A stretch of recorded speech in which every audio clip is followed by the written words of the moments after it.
నమస్కారం. అదృష్టయోగం అనే అంశానికి స్వాగతం. ధనం అతి ముఖ్యమైనటువంటి విషయం. కాలం రెండవ అతి ముఖ్యమైనటువంటి విషయం. నీరు ఈ రెండింటితో సమానమైనటువంటి ప్రాణాధారమైన విషయం. ధనం, కాలం, నీరు మూడు సమానమైనవి.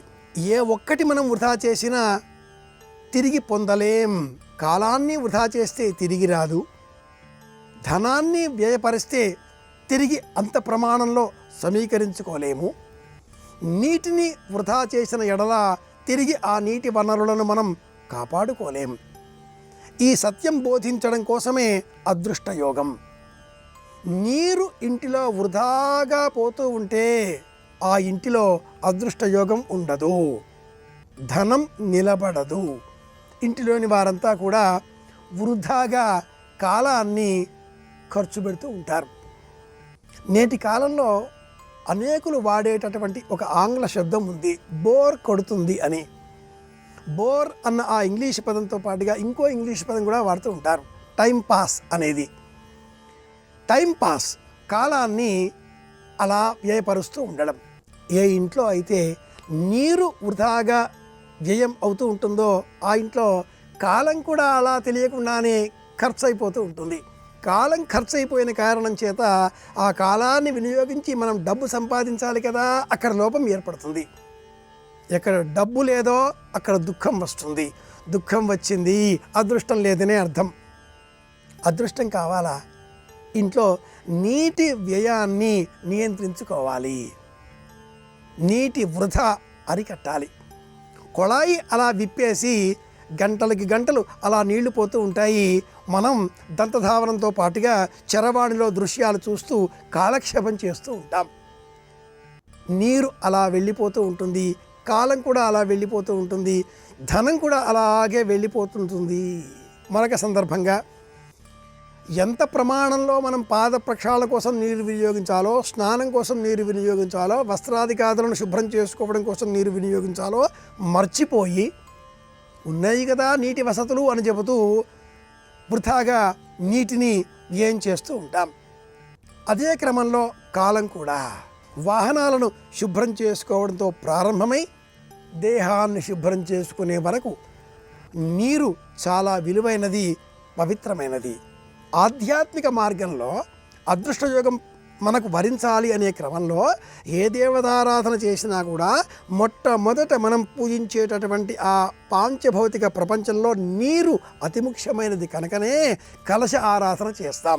ఈ కలశ ఆరాధనలో ప్రప్రథమంగా గంగే చ యమునే చైవ గోదావరి సరస్వతి నర్మదా సింధు కావేరి జలేస్మిన్ సన్నిధిం కురు పూజ చేస్తాం. కలశంలో నీరు పోసి కలశ ఆరాధన చేస్తాం.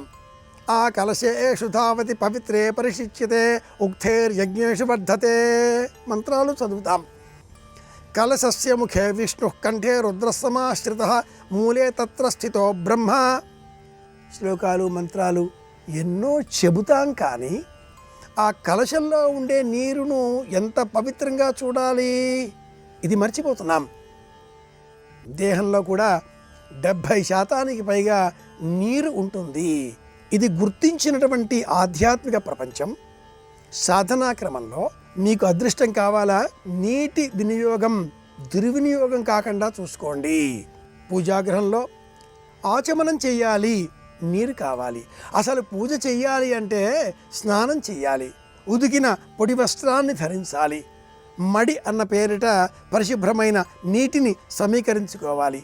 ఆ నీటిని పవిత్రంగా మార్చడం కోసం కలశ ఆరాధన, శంఖ పూజ, అభిషేకం చేసే నిమిత్తమై అభిషేక పాత్రలో తిరిగి మంచినీరు, తీర్థరూపంలో మళ్ళీ మనం స్వీకరించేదే మంచినీటితో కూడుకున్న దివ్యమైన పరిమళ వస్తువులతో కూడుకున్నటువంటి ద్రవ్యం, మళ్ళీ అది మంచినీరే.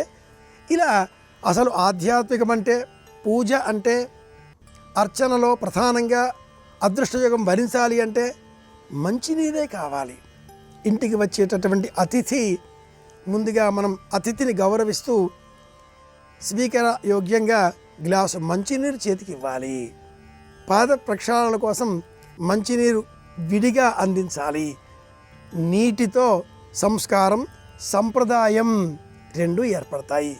సంస్కారవంతమైన అన్న శబ్దానికి ఇంతటి నిర్వహణ ఉంది.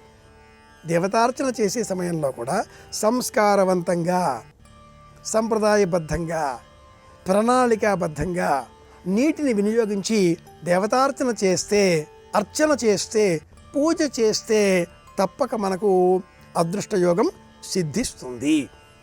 అదృష్టయోగం సిద్ధించడం కోసం కాలం వృధాపరచరాదు, ధనం వృధాపరచరాదు, వీటితో సమానంగా నీటిని వృధాపరచరాదు. తెలుసుకున్నాం కనుక పాటిద్దాం. అందరి క్షేమాన్ని కోరుదాం. మళ్ళీ కలుసుకుందాం. శ్రీరామ జయం.